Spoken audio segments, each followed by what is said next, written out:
கிறிஸ்துவம் இன்றைய நற்செய்தி இருப்பதை பெருகச் செய்கின்ற இயேசு கிறிஸ்து. மார்க் என்ன விசேஷம் 6வது அதிகாரம் 35 44 வரைக்கும் பார்த்தீங்கன்னா ஜனங்களுக்கு இயேசு கிறிஸ்து உபதேசிக்கிறாங்க. ரொம்ப நேரம் ஆயிடுச்சு. அந்த இடம் எப்படி இருக்குன்னு பார்த்தீங்கன்னா வனாந்தமான இடம்.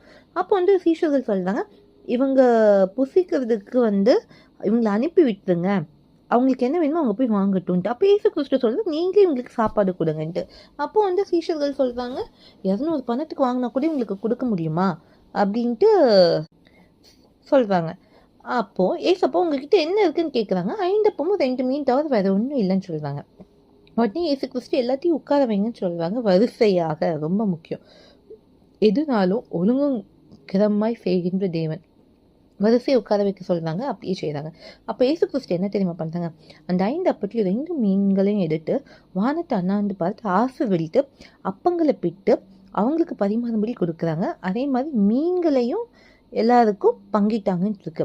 என்னாச்சு, எல்லாரும் சாப்பிட்டு திருப்தி அடைந்தாங்க. மீதியான துணிக்கைகள் என்ன பண்ணாங்க, அப்பங்களையும் மீன்களையும் 12 கூடை நிறைய எடுத்தாங்க. சாப்பிட்ட புருஷர்கள் மட்டும் 5000 பேர்.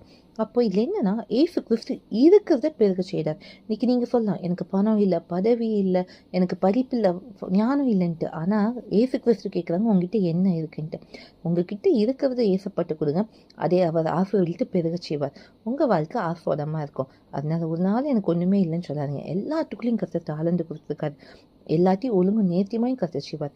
உங்க வாழ்க்கையை கர்த்தருக்கு ஒப்பு கொடுங்க. அவர் சொன்னபடி ஒழுங்காய் வாழுங்க. உங்ககிட்ட இருக்கிறது இயேசு கிறிஸ்துக்கிட்ட கொடுங்க. அவர் அதை பெருக செய்து ஆசீர்வதித்து உங்களை மகிமைப்படுத்துவார். இதுவே செய்தி முடிவுறட்டும்.